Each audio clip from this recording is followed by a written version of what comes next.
Bien, entonces, hermanos, vamos a comenzar. En el camino van a ir, así como cuando la gente llega a la misa, ¿verdad? Que llegan en el tempiedad, después en las lecturas. Vamos a ir comenzando. Y vamos a encomendarnos a Dios con la oración de San Francisco ante la cruz. En el nombre del Padre, del Hijo y del Espíritu Santo. Amén. Oh alto y glorioso Dios, ilumina las tinieblas de mi corazón y dame fe recta, esperanza cierta, caridad perfecta, sentido y conocimiento, Señor, para que cumpla tu santo y veraz mandamiento. Amén. Te pedimos, Señor, que nos ilumines en lo que vamos a compartir en esta noche, que sea un momento también de compartir, de hacer fraternidad entre nuestras presencias y que todos nos sintamos hermanos y hermanas para compartir la riqueza del carisma heredado de nuestros padres Francisco, Clara y todos los santos franciscanos. Y quedamos pues en esta formación en el nombre del Padre, del Hijo y del Espíritu Santo. Amén.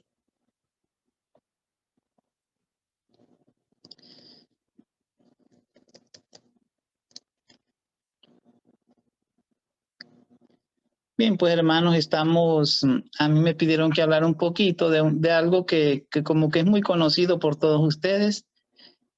Espero pues que sea conocido, que es el perdón de Asís, lo que encierra esta fiesta del perdón de Asís. Y antes de eso me gustaría como decirles que nosotros los franciscanos, entendiendo así como la orden por todo el mundo, tenemos como un calendario litúrgico, tenemos fiestas propias, ¿verdad? Hay incluso ritual, hay leccionario, hay misal franciscano, hay fascículos franciscanos donde está la liturgia de la hora, de las horas, y ahí pues está toda la liturgia de nosotros, que bueno, creo que debe de ser actualizada porque hay algunos santos que no aparecen todavía, como por ejemplo el Padre Pío, que no hace mucho se canonizó, o el Beato, bueno, el Beato ahora es San Pedro de Betancourt, y así algunos otros santos. Y siempre como estamos como dentro de la Iglesia Universal, tenemos así un calendario propio de nuestras fiestas, de nuestras celebraciones. Y como ustedes saben que la iglesia tiene como clasificación de las celebraciones de los santos. Hay algunos que son como más universales, otros son como más particulares. Algunos se celebran como fiesta, otros se celebran como memoria. Otros son memoria libre, o sea que si uno la quiere la puede celebrar, o si no, pues lo hacen como en el texto ordinario. Hay fiesta y hay solemnidad. Y, por ejemplo, qué sé yo, hay fiestas. ¿Cuáles creen ustedes que serían una fiesta franciscana? Que todos la tenemos que celebrar como fiesta. Lo de las llagas de San Pedro. ¿Cómo?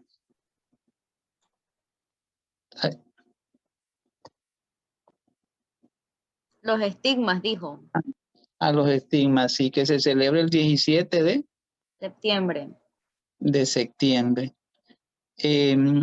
También están otros que son fiestas para toda la orden. También estamos clasificados por familias. Digamos, hay un santo que para nosotros somos OFM, pero hay OFM CAP, que son los capuchinos, OFM COM, que son los conventuales.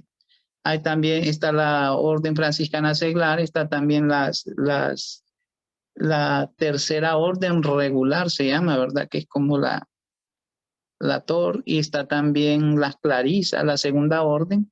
Y dentro de las clarisas también hay unas clarisas que son capuchinas, hay otras que son concepcionistas. Entonces, si hay un santo de esa familia, como que se vuelve fiesta para esa familia, y las demás son como memoria. Pero hay santos que son para todos, como por ejemplo el 13 de junio, ¿quién es?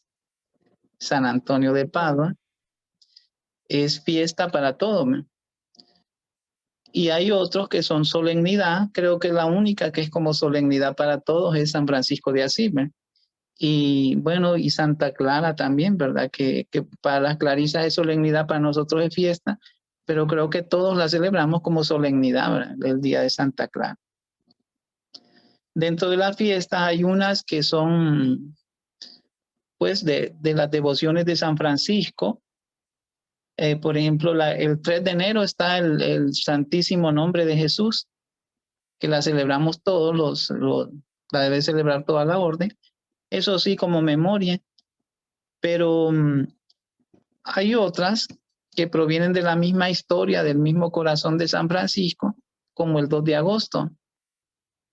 Entonces, el franciscanismo, yo quisiera dar como una introducción para caer a la fiesta, ¿verdad? Y la introducción sería que para nosotros los franciscanos o para San Francisco de Asís, todo nace de la relación. Un franciscano no puede como evadir la relación con Dios, la relación con el hermano, la relación con las cosas, la relación con lo creado.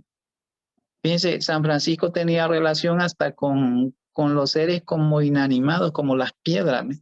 Él decía, él respeta mucho a las piedras porque Jesús dijo, todo miraba a Jesús, todo miraba a Dios a través de las criaturas. Entonces todo se vuelve como una relación. Y la relación grande era con Dios, y con Dios hablando desde la figura de Cristo, del Hijo de Dios, que ya como lo hemos dicho en varias formaciones también, como con tres piernitas, ¿verdad? La espiritualidad franciscana, que es el pesebre, que es la cruz y que es la Eucaristía.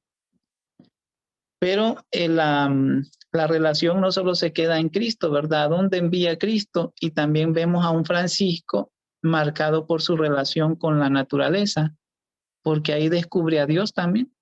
Hay una película que quizá casi todos hemos visto que se llama Hermano Sol y Hermana Luna, que es la vida de San Francisco, pero así como vista desde la vocación, desde lo romántico. Es una película así como para que alguien se enamore de la vida de San Francisco, como muy romántica. Y hay una escena que me gusta, que he visto hasta postales de esa escena, cuando Francisco enfermo así se levanta y se va detrás de un pajarito y se va y camina así como encima del techo de la casa, como que les daba miedo que él se iba a caer, pero él iba detrás del pajarito, o sea, se queda extasiado en la pequeñez, pero es porque hay en ese pajarito pequeñito ve a Dios, ¿verdad? Entonces, esa relación con la naturaleza, con lo creado. Después hay otro tipo de relación que es con la iglesia. Francisco se relaciona con la iglesia, pero nunca se relaciona desde lo negativo. Yo sé que él podría haber dicho muchas cosas negativas de la iglesia de su tiempo, así como nosotros podríamos decirla de la iglesia en la actualidad, pero nunca de la boca de Francisco, del escrito de él, vamos a encontrar algo negativo de la iglesia, pero sí encontramos que con su ejemplo cuestiona a la iglesia, ¿no? con su modo de ser. Y creo que la vocación de él surge también en el seno del amor a la iglesia. Para nosotros la iglesia, o en la actualidad la iglesia se ve de diferentes dimensiones. Una, por ejemplo, cuando la gente dice la iglesia es esto, pero de quien está hablando es de los obispos, del papa, de los sacerdotes. Pero también la iglesia es como digo, lo sencillo, como esa devoción que nace, lo que uno aprende, el amor de la gente hacia lo religioso, las abuelitas que rezan con mucha devoción el rosario, cuando se reúnen en las casas, esas imágenes que tienen en sus casas, ¿verdad? Que uno dice, en esta casa hay católicos porque ve que ahí hay una relación a través de eso. Entonces también eso es iglesia. Y Francisco descubre la iglesia en esas pequeñas capillitas que estaban derrumbadas y que ahí él descubre pues la grandeza de Dios. Para él se vuelven como los lugares sagrados. Y bueno, en panameño se entiende muy bien porque aquí hay lugares como que yo me asombro de que cómo camina la gente, ¿verdad? Yo cuando estaba en Chiriquí miraba que caminaban hacia Alange, creo. Todo el mundo se iba para ahí, ¿verdad? Para Alange. Pero también miraba cuando estaba en La Pintada y salía, miraba que iban para Antón, ¿verdad? Para el Cristo de Esquipula o para Atalaya. Y aquí, ¿verdad? Nos tocó hace poco ir a Portobelo y siempre se ve gente caminando, imágenes que uno no sabe ni por qué, pero que le tienen gran como devoción, como que le encuentran sentido a esa imagen o a ese lugar. Entonces Francisco también le encontró sentido a ciertos lugares, a toda la creación, pero en especial a ciertos lugares, ¿no? Entonces ya sabemos que uno de ellos es la ermita de San Damián, que ahí fue donde fue a orar y miró el Cristo, que se ha vuelto un Cristo con el Papa Francisco, todavía se ha vuelto como más conocido, el Cristo de San Damián, que le dijo, repara mi iglesia.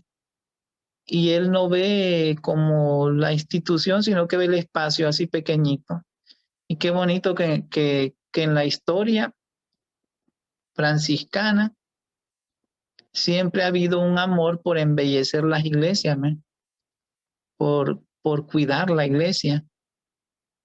Y incluso cuando Francisco, él decía que los frailes anduvieran con escobas para que las iglesias que estuvieran desarregladas o sucias, y las clarisas dedicaban su vida a hacer manteles para que las iglesias se vieran dignas. O sea, es como el deseo de embellecer la iglesia. Esos lugares donde Francisco contempla a Dios, la iglesia. También ya sabemos, ¿verdad?, la relación con los hermanos, el lugar de privilegiado de uno, de un franciscano y una franciscana es los hermanos. Y otro lugar de encuentro también, pues las hermanas, las clarisas, por ejemplo, la vida fraterna, que Francisco también tiene esa relación con Clara de cercanía y de fraternidad. Entonces, decía, lo primero es la relación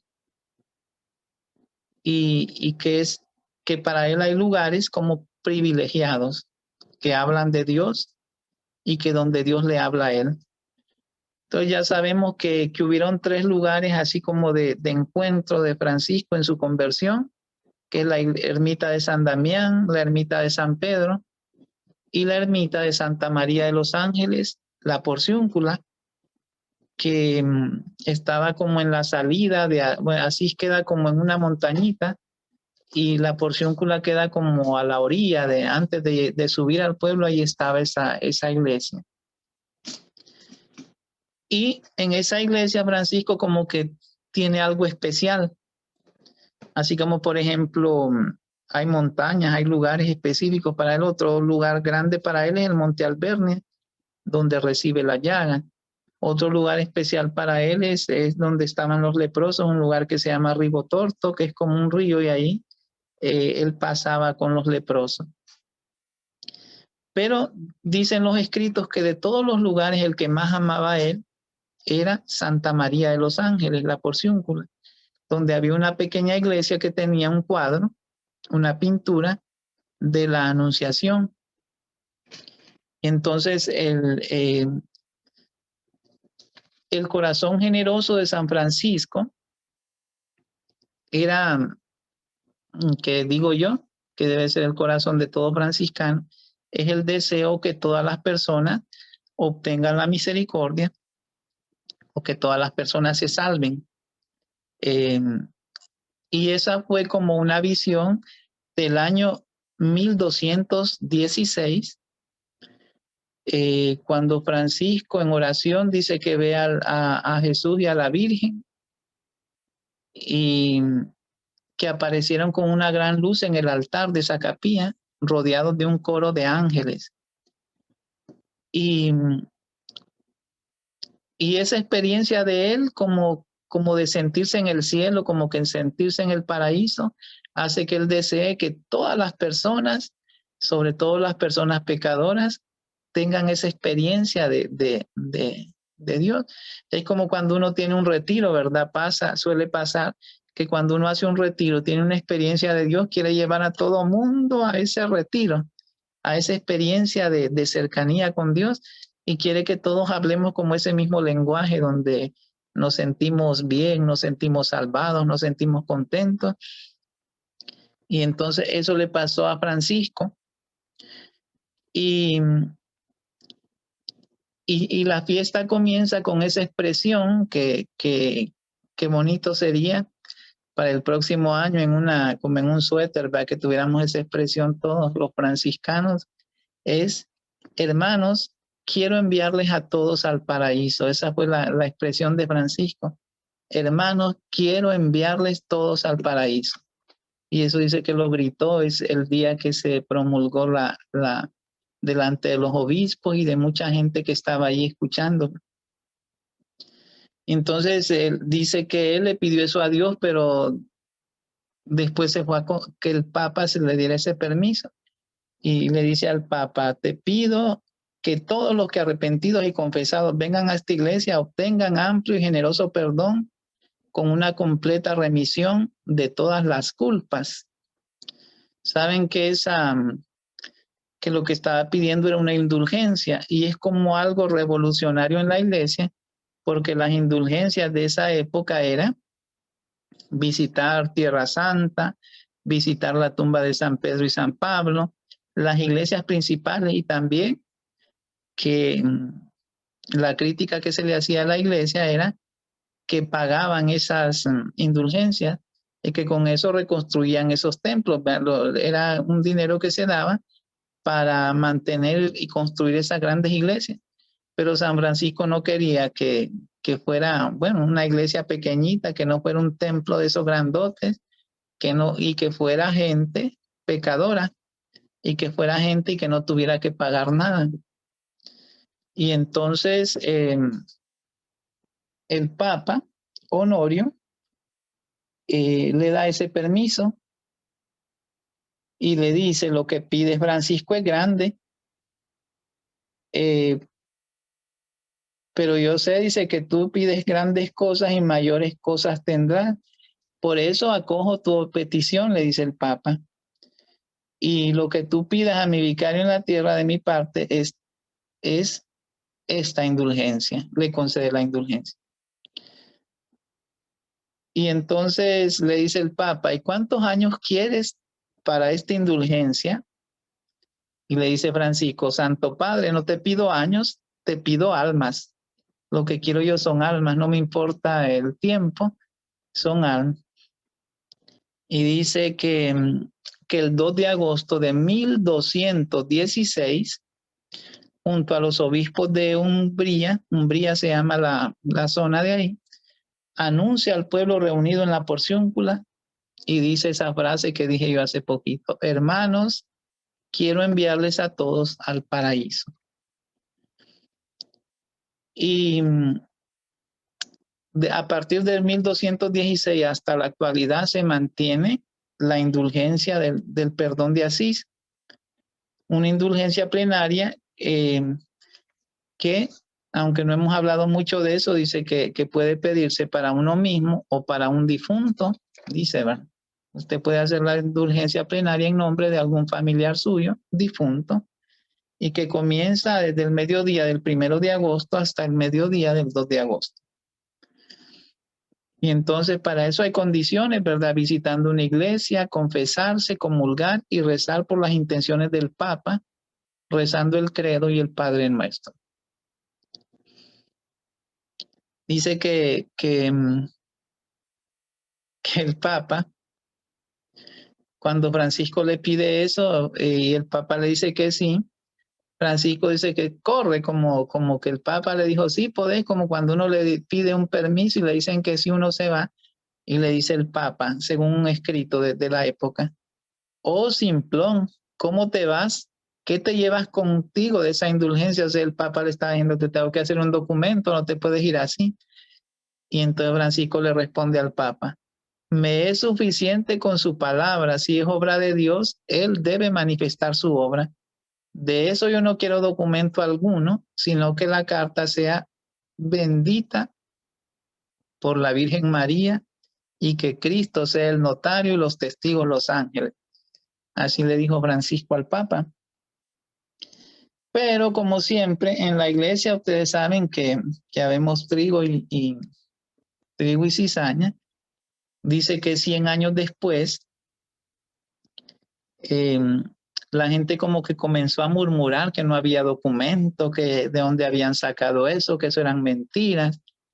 Y entonces hay un fraile que se llamaba Teobaldo, que fue obispo también de Asís, y en el año 1310 hizo ese documento diciendo que era que esa indulgencia venía desde San Francisco, que había sido siempre, y que el Papa la había aprobado y que el Papa la firmó. Entonces el documento existe, ¿verdad? Del perdón de Asís. Y eso viene, como lo digo, hasta ahora, y también se aclaró que iba a ser esa fecha, que iba a ser en todas las parroquias de Asís y que se iba a extender a todas las iglesias franciscanas, a las parroquias franciscanas del mundo. Es así que se gana la indulgencia.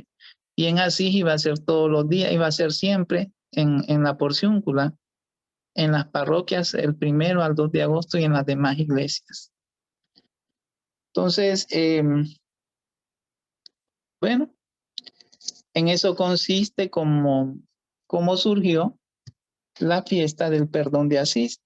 Tenemos que aclarar también que es una indulgencia, ¿verdad? Una indulgencia es como cuando ponían el ejemplo, vi un ejemplo de indulgencia que me gustó, es como dice que cuando castiga el papá a un hijo y lo castiga y le dice que no vas a salir y no vas a salir, entonces el hijo va donde la mamá y le dice que vaya que hable con el papá. Bueno, por amor por respeto a la mamá y todo, ponen de acuerdo y le suspenden el castigo al hijo. Más o menos en ese sentido es como una indulgencia, ¿no? Como un perdón de la culpa y de la pena, porque a veces se puede perdonar la culpa, pero siempre se da la pena. Entonces una indulgencia es como el perdón de las dos cosas, ¿no?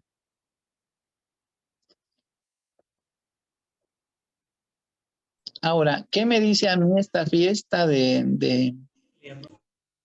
¿sí? ¿Alguien tiene alguna pregunta? Una pregunta. En el caso de la iglesia San Francisco de Asís de Dolea, que ya no pertenece a los franciscanos, ¿ahí se da el perdón de Asís?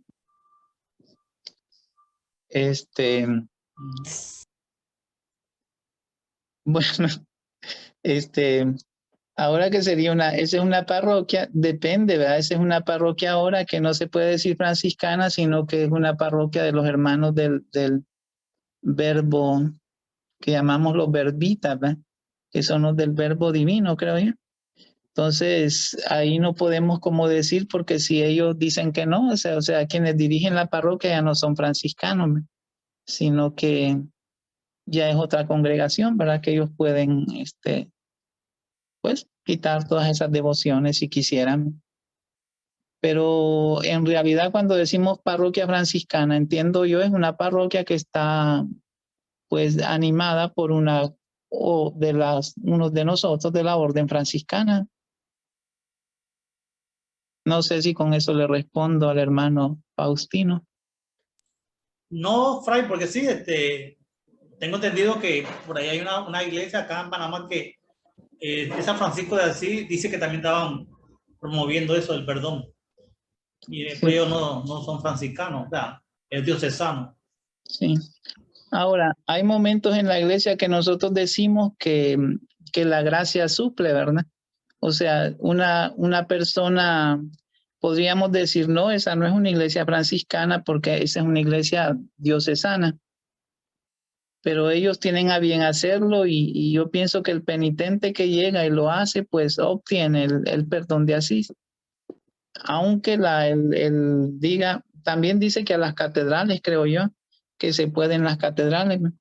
Y ya sabemos que las catedrales son diocesanas porque los obispos son diocesanos. Pero como digo, en el caso de donde está como el mandato es para las iglesias franciscanas. Ahora, si alguien lo recibe y lo hace de buena conciencia, yo creo que la gracia le suple, si se confiesa, si se arrepiente, si reza por el Papa, si comulga. Son cosas que a uno le dan también la indulgencia y la salvación. Ahora, hablando un poquito del sentido de la fiesta, a mí me agrada que ese deseo del franciscano y de Francisco de Asís, de que todos obtengan la salvación. A veces nosotros vivimos la vida franciscana y la vida fraterna como muy encerrados, como muy de nosotros mismos. Y el ser franciscano es como abrirse al otro, abrirse al que menos uno cree o al que menos uno piensa, abrirse a todos, porque esa es como lo genuino de esta celebración, vea, la misericordia para todos, que todos se salven. Y eso es lo que debería de haber en el corazón de nosotros. No sé, algo otra intervención. ¿Qué tal, Fray? Buenas noches. Buenas noches. Sí, Fray, quisiera ampliar un poco más sobre el tema de lo que es la misma indulgencia. Una vez escuché la explicación de una forma gráfica y quería compartirla. Bueno, Por lo menos podemos imaginar nuestra alma como si fuera un pedazo de madera, y cada vez que nosotros cometemos un pecado es como si nosotros le estuviéramos clavando a nuestra alma o a nuestra madera, en este caso, un clavito, por así decirlo. A medida que vamos pecando, vamos metiéndole un clavito, clavito.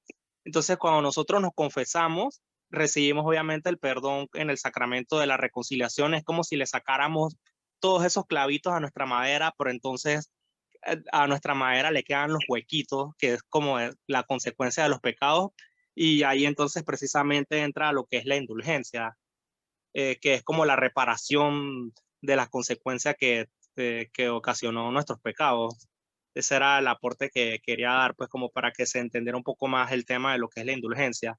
Ya hay explicaciones ya un poco más, diría yo, teológicas, de que un pecado tiene una pena temporal y una pena eterna, y cuando nosotros nos confesamos se redime la pena eterna, pero se mantiene la pena temporal, etcétera. Ya es como un poco más complejo, pero una forma sencillita de entenderlo es con esto del pedazo de madera, pues.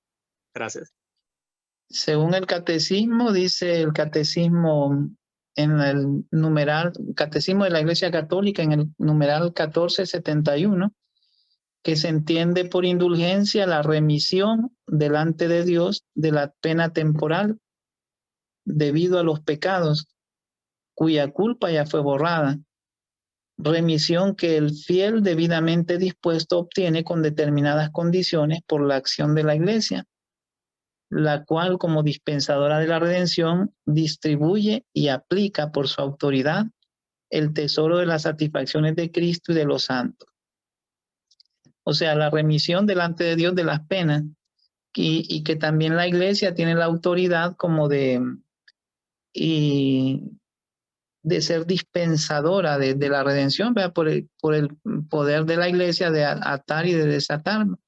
Tiene como también esa connotación, además de lo que decía el hermano, que hace como, ponía ese ejemplo, ¿verdad? De la tabla de los clavos, que viene a ser como eso, ¿verdad? Que hay situaciones en la vida que aunque ya se remediaron, que aunque ya se perdonaron, el dolor queda, o las heridas quedan, como cuando uno ofende a alguien, que aunque a mí me ha pasado, ¿verdad? Aunque a uno le digan que lo perdone o que uno le diga que lo perdone, eh, las palabras siempre quedan, ¿verdad? El dolorcito queda cuando uno se acuerda.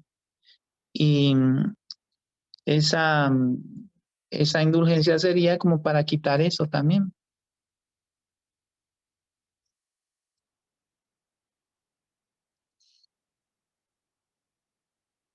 Y también pues de darle gracias a Dios por, bueno, yo pienso que a nosotros nos debe dar mucha alegría tener como esta fiesta. No sé, nosotros los franciscanos tenemos como esa riqueza de nuestra espiritualidad, que tenemos nuestro calendario lleno de momentos para celebrar, que implican como esa relación. Entonces, la fiesta del perdón de Asís es como la fiesta de la misericordia de Dios para todos. Como cuando en la novena de San Francisco de Asís siempre dejamos como un momentito para bendecir las mascotas, vea ese encuentro con lo creado. Y tenemos tanta riqueza que a veces como que no la aprovechamos o no le damos el sentido que le deberíamos de dar, ¿verdad? De todo lo bonito que Dios nos ha dado pues, en tanta historia. Él, por ejemplo, dice que en el seno del franciscanismo es todo el Vía Crucis, celebraciones así que son como muy sentidas por la gente, la lucha, por ejemplo, del franciscano porque se decretara el dogma de la Inmaculada Concepción, ¿verdad? Esos también son aportes franciscanos a la historia de la Iglesia, que a veces como que nosotros mismos no valoramos como franciscanos, ¿verdad? Entonces, por mi parte, eso sería como el tema hoy, ¿verdad? De compartirles, que pues era sencillo y también de profundidad el tema del perdón de Asís.